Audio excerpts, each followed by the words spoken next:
एक काजू से भरा ट्रेन आ रहा था। तभी उसमें से एक काजू फिसलकर जमीन पर गिर जाता है। समय बीतता गया और वह काजू से छोटा सा पौधा निकलकर एक बड़ा पेड़ बन जाता है। फिर गाय काफी दिनों के बाद बंजर जमीन पर लगे पेड़ से ढेर सारा काजू खाया। लेकिन गाय के घर जाने के बाद एक ट्रेन आया और तेज हवा से काजू का पेड़ उखड़कर गिर गया। गाय अगले दिन जब काजू खाने के लिए आई तो टूटा हुआ पेड़ देखकर उसकी आंखें नम हो गईं और थोड़ी देर बाद देखते ही देखते जमीन से ढेर सारा काजू ऑटोमेटिक निकलने लगा। उसके बाद गाय सभी काजू को खेत में बोने के लिए हल चलाकर खेत जोती है और सारा काजू दूर दूर तक खेत में लगा देती है, जिससे सारा खेत काजू का बन सके। समय बीतता गया। फिर धीरे धीरे काजू का पेड़ बड़ा हो गया और ढेर सारे काजू लगाए। लेकिन एक जिद्दी रेड बुल पूरे खेत में काजू के पेड़ पर पानी में जहर मिलाकर छिड़क देता है। अगले दिन गाय काजू खाने के लिए खेत में आई और पेट भरकर काजू खाया। उसके बाद गाय काजू के खेत से सही सलामत लौटकर वापस घर जाने लगी। तभी रास्ते में आते समय उसका शरीर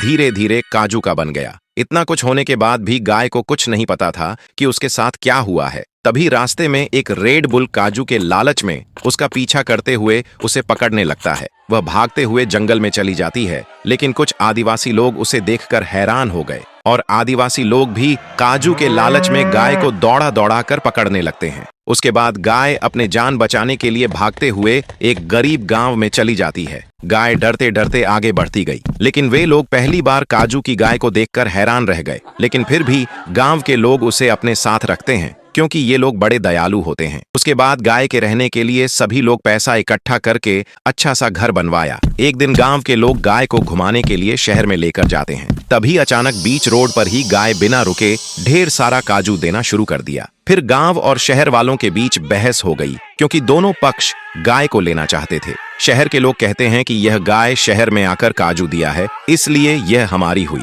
गांव वाले कहते हैं कि गाय को हम लोग अपने गांव से लेकर आए हैं, इसलिए यह हमारी है। तभी गाय बोली, दोस्तों आप लोग लाइक सब्सक्राइब करके कमेंट में बताओ मुझे किसके साथ जाना चाहिए।